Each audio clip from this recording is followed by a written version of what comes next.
একের পর এক ছক্কা মারছে জামাত। চান কপাল শব্দটা বলার কারণ হচ্ছে এই 2026-এ এসে এমন কিছু ঘটনা ঘটছে যেটা জামাত কখনো কল্পনা করে নাই। এই যে ধরেন এইবার যে জামাত যে অ্যালায়েন্স করছে, এলডিপিতে থাকা কর্নেল বীর বিক্রম, মুক্তিযোদ্ধারা জামাতে জয়েন করবে, এটা একটা অস্বাভাবিক বিষয় ছিল না, অকল্পনীয় ছিল না? আপনি চিন্তা করেন কখন এমন ঘটছে? ঘটে নাই, কারণ মুক্তিযুদ্ধে জামাতের অবস্থান বিতর্কিত ছিল। বাংলাদেশের রাজনীতিতে বহু দশকের আওয়ামী লীগ বিএনপি দ্বিদলীয় যে ব্যবস্থা চলছিল তার অবসান ঘটার মাধ্যমে 2024-এর 5ই আগস্টের পর থেকে জামায়াতে ইসলামী যে বাংলাদেশের একটি শীর্ষস্থানীয় দল হয়ে উঠেছে। মনের মধ্যে লাট্টু ফুটতেছে। কেন জানেন? আমেরিকা জামাতে ইসলামকে চায়। বিএনপি সুর নরম হয়ে এসেছে, বিএনপি পিছু হটতে বাধ্য হচ্ছে, বিএনপি ভয় থরথর করে কাঁপছে।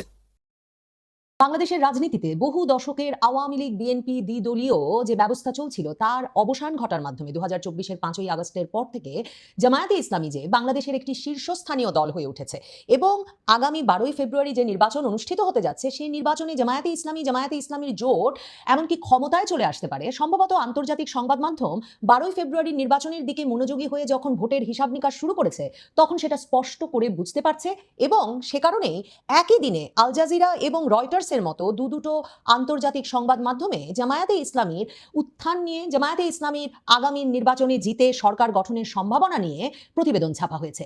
আল জাজিরা জামায়াতে ইসলামীকে যে নতুন করে চিনছে আন্তর্জাতিক সম্প্রদায়, আগ্রহী মানুষ, সেটা তাদের শিরোনামে একরকম স্পষ্ট করেছে। কারণ আল জাজিরা তাদের শিরোনামটা করেছে হোয়াট ইজ বাংলাদেশের জামাতে ইসলামী party, could it lead the country next. মানে তারা বলছে বাংলাদেশের জামায়াতে ইসলামী পার্টিটা ঠিক কি তারা, এবং তারা কি আগামীর বাংলাদেশকে নেতৃত্ব দিতে পারবে। মানে সরাসরি আল জাজিরা মনে করছে যে এই দলটি, যাদের দিকে নতুন করে তারা মনোযোগী হয়েছে, এই দলটি বাংলাদেশের ক্ষমতায় আসতে যাচ্ছে আগামীতে।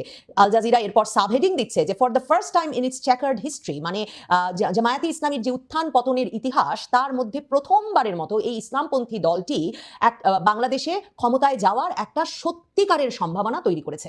রয়টার্স তার শিরোনাম করেছে এভাবে যে how an Islamist party is gaining ground in Bangladesh worrying moderates. তারা বলছে মধ্যপন্থীদেরকে একরকমের উদ্বেগে ফেলে দিচ্ছে যে কিভাবে জামায়াতে ইসলামীর মতো একটা ইসলামপন্থী দল বাংলাদেশে একটা শক্ত ভিত্তি তৈরি করেছে।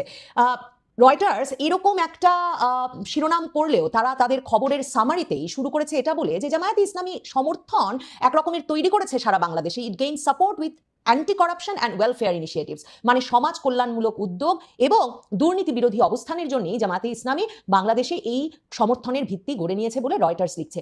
দুটো সংবাদ মাধ্যমের খবর বিশ্লেষণ করেই আমার মনে হয়েছে যে একদিকে তারা যেমন জামায়াতে ইসলামীর রাজনৈতিক কৌশল, জামায়াতে ইসলামীর এই দুর্নীতি বিরোধী অবস্থান, একরকমের জনকল্যাণমূলক রাজনৈতিক কর্মকাণ্ড, এসবের একটা প্রশংসা করেছে, সেগুলোকে জামায়াতে ইসলামীর সমর্থনের ভিত্তি বাড়বার জন্য অত্যন্ত কার্যকরী কৌশল বলে মনে করেছে। এর পাশাপাশি তারা দেখাতে চেয়েছে যে যখন আওয়ামী লীগকে নিষিদ্ধ করা হয়েছে 2024-এর 5ই আগস্টের পর এবং জামায়াতে ইসলামী প্রায় 10 বছর নির্বাচনের বাইরে থাকতে বাধ্য হওয়ার পর নির্বাচনে এবং রাজনীতিতে একটা প্রকাশ্যে কোনো বাধা ছাড়া আসার সুযোগ পেয়েছে, তখন সাধারণ মানুষের মধ্যে, এটা খুব গুরুত্বপূর্ণ, দুই আন্তর্জাতিক সংবাদ মাধ্যমে এটা একরকমের স্পষ্ট করতে চেয়েছে সাধারণ মানুষের বয়ানে যে জামায়াতে ইসলামীকে তারা এখন একটা সুস্পষ্ট বিকল্প হিসেবে দেখছে। জামায়াতে ইসলামী 2013 সালে তাদের গঠনতন্ত্র বাংলাদেশের সংবিধানের সঙ্গে সাংঘর্ষিক এটা বলে যে তাদেরকে নির্বাচন থেকে দূরে রাখা হয়েছিল প্রায় 10 বছরের বেশি, সেটা উল্লেখ করেছে দুটো সংবাদ মাধ্যমে। এবং তারা লিখছে মানে 2018-তে জামায়াতে ইসলামী অংশ নিয়েছিল বটে, মানে আপনারা নিশ্চয়ই সেটা ভাবছেন, কিন্তু তখন কিন্তু তাদের ধানের শীষ প্রতীক নিয়ে বিএনপির সঙ্গে জোট করে নির্বাচনে অংশ নিতে হয়েছিল। আল জাজিরা এই যে সাধারণ মানুষের মধ্যে জামায়াতে ইসলামীর ব্যাপক সমর্থন গড়ে উঠেছে এর প্রমাণ হিসেবে হাজির করেছেন 45 বছর বয়সী আব্দুর রাজ্জাককে, যিনি বাংলাদেশের ফরিদপুর জেলার একজন ব্যাংকার। তো আল জাজিরা লিখছে এই আব্দুর রাজ্জাক সাহেব বিশ্বাস করেন যে তিনি যে রাজনৈতিক দলটাকে সাপোর্ট করছেন সেই রাজনৈতিক দল অর্থাৎ জামায়াতে ইসলামীর এবার একটা ক্ষমতায় আসবার, জামায়াতে ইসলামীর জোটটির ক্ষমতায় আসবার একটা সত্যিকারের সম্ভাবনা আছে। তিনি নিজেই তার শহরে জামায়াতে ইসলামীর দাড়িপাল্লা প্রতীকের জন্য প্রচারণা কাজে অংশ নিচ্ছেন এবং রাজ্জাক সাহেব বলেছেন আল জাজিরাকে যে যার সঙ্গেই তিনি দেখা করছেন এই দাড়িপাল্লায় ভোট দেওয়ার বিষয়ে, যার সঙ্গেই তার সাক্ষাৎ হচ্ছে, তার মনে হচ্ছে জামাতকে ভোট দেওয়ার জন্য জনগণের ভেতরে একটা ঐক্য তৈরি হয়েছে, দে আর ইউনাইটেড ইন ভোটিং। এবং আল জাজিরা এবং রয়টার্স দুটোই যেই জরিপের উপর ভিত্তি করে প্রথম নজর করছে যে বা প্রমাণ করতে চাইছে যে জামায়াতে ইসলামী আগামী নির্বাচনে 12ই ফেব্রুয়ারির নির্বাচনটাতে বিএনপি জোটের সঙ্গে একটা শক্ত প্রতিদ্বন্দ্বিতা গড়ে তুলবে এবং সত্যিকার অর্থেই তাদের ক্ষমতায় যাওয়ার সম্ভাবনা আছে, সেখানে আল জাজিরা এবং রয়টার্স উভয়েই ইন্টারন্যাশনাল রিপাবলিক ইনস্টিটিউট, মানে মার্কিন যুক্তরাষ্ট্র ভিত্তিক ইন্টারন্যাশনাল রিপাবলিকান ইনস্টিটিউট IRI এর যে জরিপটা সেটাকে অত্যন্ত গুরুত্বের সঙ্গে বিবেচনা করছে। যেই জরিপে আপনাদের অনেকের মনে থাকবে যে জামাত আর বিএনপির পার্থক্য ছিল ভোটের 4% মাত্র, মানে জামাত জোট রীতিমতো বিএনপির ঘাড়ের ওপর নিঃশ্বাস ফেলছিল, এবং আল জাজিরা মনে করাচ্ছে যে 33% ভোট পাওয়ার কথা ছিল সেখানে বিএনপির, আর জামাত 29% ভোট পাবে। IRI এমনটা প্রেডিক্ট করেছে, ভবিষ্যৎবাণী করেছে। এবং তারা বলছে যে আরেকটা জরিপ হয়েছে গত সপ্তাহে, এবং সেই জরিপেও দেখা যাচ্ছে যে বিএনপি যখন 34.7% ভোট পাচ্ছে, 34.7% ভোট পাচ্ছে, তখন 33.6% ভোট পাচ্ছে জামায়াতে ইসলামী। তার মানে আল জাজিরা বলতে চাইছে যে ভোটের পার্থক্য আরো কমে এসেছে।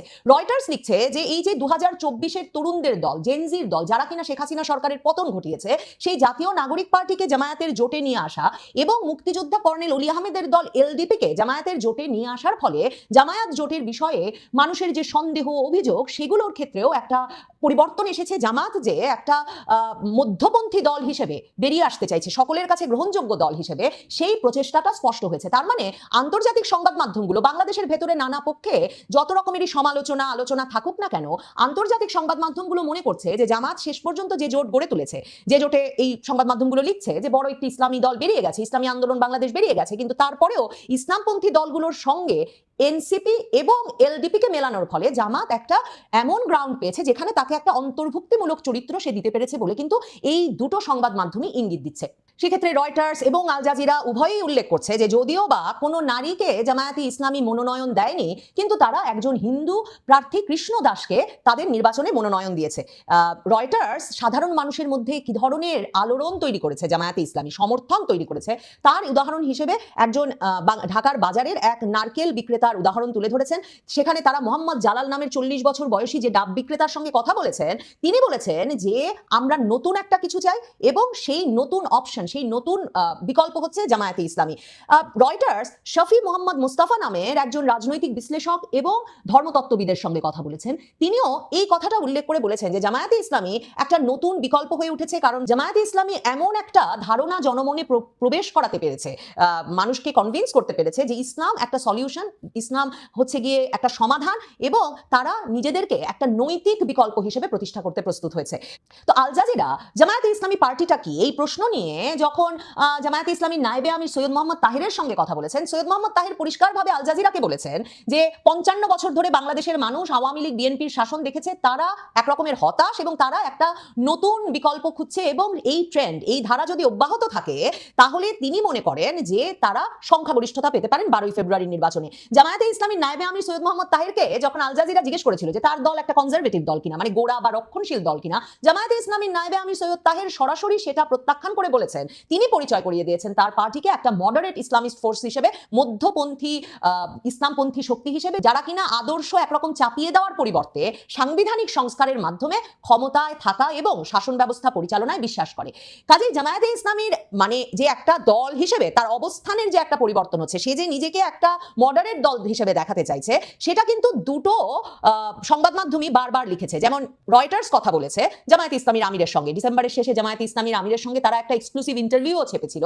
সেই সাক্ষাৎকারে জামায়াতে ইসলামীর আমির কিন্তু প্রথম বলেছিলেন যে তারা ক্ষমতায় এলে জাতীয় সরকার গঠনের জন্য প্রস্তুত, কিংবা যে কোনো দলের সঙ্গে তারা জাতীয় সরকারের অংশ হয়ে ক্ষমতায় থাকতে প্রস্তুত। জামায়াতে ইসলামীর আমির রয়টার্সকে বলেছেন যে তারা প্রতিক্রিয়াশীল রাজনীতি করেন না, তারা রিঅ্যাকশনারি পলিটিক্স করেন না, তারা জনকল্যাণমূলক রাজনীতি করেন। এবং এটা বলতে গিয়ে তিনি উদাহরণ হিসেবে বিভিন্ন মেডিকেল ক্যাম্পের যে উদ্যোগ সারা বাংলাদেশে জামায়াতে ইসলামী নিয়েছে সেগুলোর উল্লেখ করেছেন, তিনি বন্যা ত্রাণে জামায়াতে ইসলামীর অবদানের কথা উল্লেখ করেছেন, এবং তিনি বলেছেন যে 2024-এর জুলাই আগস্ট আন্দোলনে নিহত হয়েছেন যারা, তাদের পরিবারের পাশে দাঁড়িয়েছে জামায়াতে ইসলামী। জামায়াতে ইসলামী কনস্ট্রাকটিভ পলিটিক্স করে, মানে ডাক্তার শফিকুর রহমান রয়টার্সকে বলছেন জামায়াতে ইসলামী গঠনমূলক রাজনীতি করে, এবং এ কারণে জামায়াতে ইসলামীর রাজনীতিতে জনগণ বিশ্বাস এবং আস্থা রাখবে। থমাস কিন নামে একজনের সঙ্গে কথা বলেছে আল জাজিরা, যিনি ইন্টারন্যাশনাল ক্রাইসিস গ্রুপের বাংলাদেশ এবং মিয়ানমার বিষয়ক বিশেষজ্ঞ পরামর্শক। তিনি বলেছেন যে জামায়াতের ক্ষেত্রে বিএনপি বা আওয়ামী লীগের থেকে তার সমর্থন এগিয়ে রাখতে ইসলামিস্ট ফোর্স হিসেবে বা ইসলামপন্থী শক্তি হিসেবে তাকে পরিচয় করিয়ে দেওয়ার চেয়ে